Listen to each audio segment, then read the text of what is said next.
Have you ever apologized, even when you did absolutely nothing wrong? Someone bumps into you, and somehow the first word that leaves your mouth is, "I'm sorry." You apologize for asking questions. You apologize for taking too long to reply. You apologize for expressing your feelings.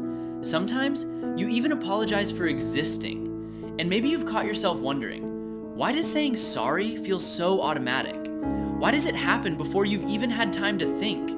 Because the truth is, for many people, "I'm sorry" isn't just a word, it's a survival habit. And habits like these usually begin long before we realize they're there. Imagine this, you're typing a simple message, "Can we talk?" Then you delete it. You write again, "Sorry to bother you, but can we talk?" Nothing changed except one word, yet somehow it feels safer. Or maybe you're standing in a grocery store, someone blocks the aisle with their cart. You quietly wait. When they finally move, you smile and say, "Sorry." Sometimes people laugh about it. They call you polite, kind, respectful. And maybe part of that is true, but deep down, it rarely feels like simple kindness. It feels like responsibility, as if every uncomfortable moment somehow belongs to you. If someone looks upset, you wonder if you caused it. If a conversation becomes awkward, you immediately replay everything you said. If someone replies with a shorter message than usual, your mind quietly whispers, "What did I do wrong?" Eventually, the word sorry becomes attached to almost everything you do, not because you've made countless mistakes, but because somewhere inside, your brain has learned that making yourself smaller keeps you safe. Pause for a second. Think about the last time you apologized. Did you actually do something wrong? Or were you simply trying to make sure nobody felt uncomfortable? There's a difference, a very important one. People who apologize constantly often aren't trying to admit guilt. They're trying to prevent conflict before it even begins. They're trying to calm situations that don't actually need calming. They're trying to protect relationships that aren't even in danger. And the exhausting part is, most of this happens without conscious thought. You don't wake up and decide, "Today I'm going to apologize for everything." It happens automatically, like breathing, like blinking, like locking your front door before leaving the house. Because after doing it thousands of times, your mind stops asking whether an apology is necessary. It simply assumes it is. And over time, something unexpected begins to happen. People stop hearing your apologies, not because they don't care, but because the word becomes so common that it starts losing its meaning. The moments that truly deserve an apology sound exactly the same as the moments that never needed one in the first place. And that's where the real question begins. The truth is, people rarely apologize for everything because they believe they're always wrong. They apologize because somewhere along the way, being easy to deal with felt safer than being honest. Maybe there was a time when expressing your needs led to disappointment. Maybe asking for attention was called being dramatic. Maybe saying how you felt only made things worse. Or maybe you simply became the person who kept the peace. When arguments happened, you were the first to say, "I'm sorry." Not because you caused them, but because ending the conflict mattered more than proving your point. At first, that sounds incredibly mature, until you realize you slowly stopped asking yourself one important question. Was this actually my fault? Instead, you learned a different question. What can I do to make this end? And sometimes, the fastest answer was always the same. "I'm sorry." Children are surprisingly good at noticing emotional patterns. If they grow up around unpredictable reactions, they become experts at reading other people's moods. They learn when someone is stressed. They learn when someone is angry. They learn when silence feels dangerous. Eventually, they stop focusing on how they feel and start focusing on how everyone else feels.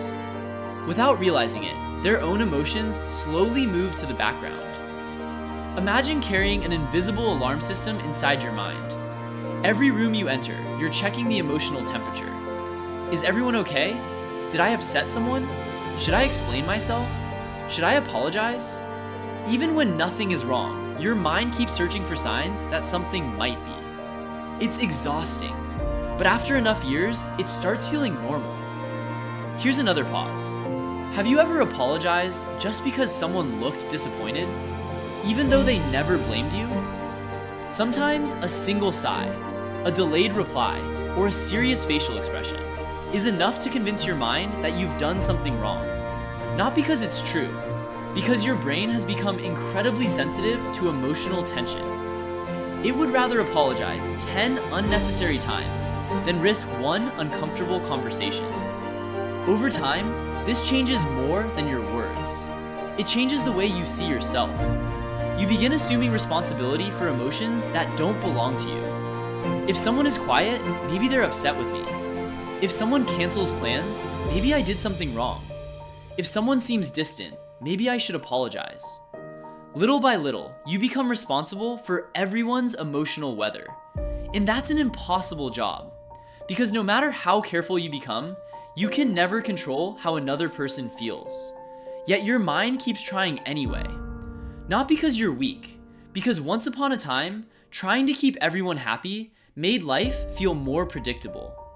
Back then, it protected you. Today, it quietly convinces you that peace is something you have to earn. Even if it means apologizing for things that were never your responsibility.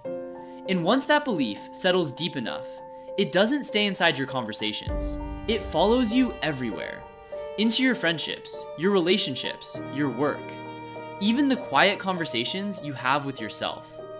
Because eventually, the hardest person to stop apologizing to becomes the one staring back at you in the mirror. Eventually, apologizing stops being something you say. It becomes the way you move through the world. You hesitate before speaking. You soften your opinions before sharing them. You smile when you're hurt, just so nobody feels guilty. You tell yourself, it's okay, even when it isn't. You convince yourself that your needs can wait, your feelings can wait, your boundaries can wait, because someone else always seems more important. You become incredibly thoughtful. You remember birthdays. You notice small changes in people's voices. You sense when someone is having a bad day before they say a single word. And those are beautiful qualities, but sometimes they come with a hidden cost. You become so busy taking care of everyone else's emotions that nobody notices your own. Not because people don't care, because you've become so skilled at hiding them. Someone asks, "How are you?" You smile, "I'm good," even when your heart quietly whispers, "No, you're not." You don't want to ruin the mood. You don't want anyone worrying about you, so you carry it alone, again and again, until carrying everything alone feels normal. Relationships become complicated too. You constantly wonder if you're asking for too much. You reread messages before sending them. You add extra words like, "Only if you're free," "No pressure," "It's completely okay if you say no," even when you're asking for something completely reasonable. Sometimes, you apologize before telling someone they hurt you. "I'm sorry, but I just wanted to tell you how I felt." Think about that for a moment. You're apologizing for being hurt. That's how deeply this habit can settle inside a person. There's another quiet behavior many people never notice. You say thank you when you actually mean "I'm sorry." Thank you for waiting. Thank you for listening. Thank you for being patient. Without realizing it, you're trying to replace guilt with gratitude, because saying thank you feels safer. It feels lighter. Yet underneath, the fear is still there. The fear of taking up space. The fear of disappointing someone. The fear of becoming difficult to love. Here's another pause. When was the last time you expressed the need without first apologizing for it? Can you even remember? For many people, the answer isn't yesterday or last week. Sometimes it's been years. And that's when something heartbreaking begins to happen. You slowly stop believing that your needs deserve the same kindness you so freely give to everyone else. You become the person everyone depends on, the reliable one, the understanding one, the patient one. But when your own heart feels heavy, you tell yourself, "I'll deal with it later." Later becomes tomorrow. Tomorrow becomes next month. And before you realize it, you've spent years apologizing for simply being human. But here's what most people never see. This habit isn't proof that you're weak. It isn't proof that you're overly sensitive. And it certainly isn't proof that you're a burden. It's often the quiet signature of someone who learned that keeping other people comfortable was the safest way to survive. The question is, what happens when survival is no longer the life you want to live? Healing doesn't usually begin the moment you stop saying "I'm sorry." It begins the moment you start asking yourself, did I actually do something wrong? Because those are two very different questions. One comes from fear, the other comes from honesty. The next time you catch yourself apologizing, pause, just for a second. Ask yourself, am I apologizing because I made a mistake, or because I'm afraid of making someone uncomfortable? That tiny moment of awareness can slowly change years of automatic habits. Maybe, instead of saying, sorry I'm talking so much, you could say, thank you for listening. Instead of sorry for asking, you could say, thank you for your time.